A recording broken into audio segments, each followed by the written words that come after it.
ito yung ginagawa ko today. Goal ko siya matapos ng bago mag-lunch sana. Kasi parang extend na lang ako, mga hapon dapat matapos ko na to. Ito kasi si Zoro. Pang 2 months old kasi siya. Yung damit ni Zoro. Wala ang binibigay na size sa akin si buyer, kaya ayan, sana mag-car tong ginawa ko. Standard size. And then ito yung ano niya. Ito yung shoes niya. Ayan. Tapos yung bandana. At yung pants. Ayan.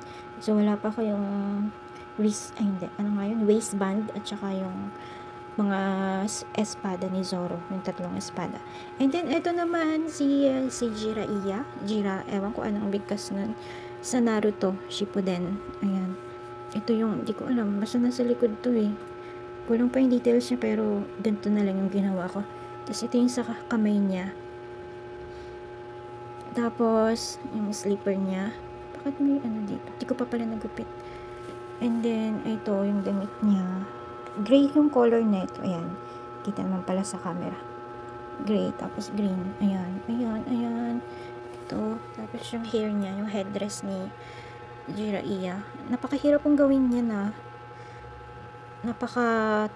Time consuming. Tapos ayan, syempre wala naman tayong sinusundan na pattern, wala tayong pinapanood sa YouTube kasi wala namang gumagawa ng pattern ng mga ganito.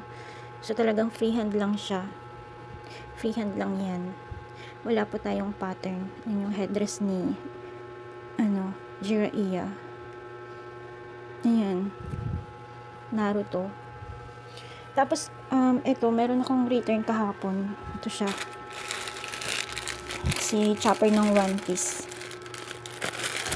Buti na lang hindi ko siya binox, kasi nag-order na ako ng mga corrugated na box para lahat ng mga ko is ibabox ko na, para naman sulit at maganda yung ating siniship. So ayun na nga, nakaandito siya kasi pinipicturean ko siya at hindi ko pa siya na-videohan para i-post sa TikTok and sa Facebook ni Wishes Crochet. Ayan. Ito, kailangan matapos ko na rin. Tapos meron pa tayong Jericho na gagawin sa Ghost Fighter. Ayan po. Ang pre-order po kasi yung product natin. Pre-order siya. Made to order kasi customize yan. Wala tayong on hand. Kaya please lang po sa mga order po sana. Sure po kayo kasi katulad nito. Ito si Chopper. Ayan, diba? Ang nakalagay dun sa Shopee is refuse to receive buyer. Hindi niya ni-receive ni-refuse niya. Hindi ko alam kung bakit. So, may message kasi sa Facebook. Hindi naman siya nag-seen or hindi siya nag-seen. So, wala din reply. Wala rin akong na-receive kung bakit. Actually, tinanggap ko lang yung order niya na meron pa akong ibang mga ni-refuse din na i-accept na order kasi nga hindi na kaya. O dahil si Chopper lang siya, kaya siyang gawin, kaya in-accept ko. Tapos siya naman, hindi naman siya nag-accept. Ay nako, mga buyer nga naman na ganyan, double-minded. I think, okay lang sana kung kinancel niya na maaga pa. Sana maaga pa siyang nagka-cancel, diba? Yung co-creator ko, alam niyo yung feeling. Kasi sobrang effort ng ginagawa natin sa paggawa ng mga ganito. Tapos hindi naman nila i-accept. Tapos ito naman si Jiraiya, hindi nagre-reply si customer sa Shopee. Ayun, hindi nagsisim sa akin. Hindi ko alam kung nagsisim, pero nakita ko nag-online ng ilang minutes ago. Tapos hindi naman nagre-reply. Sabi ko paki-check out.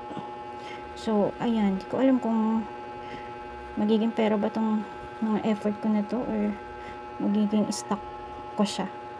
Diba napakasakit? Ang sakit. Pambayad ko na ng expenses ko. Naging wala pa. Okay. Thank you for listening to me. Bye.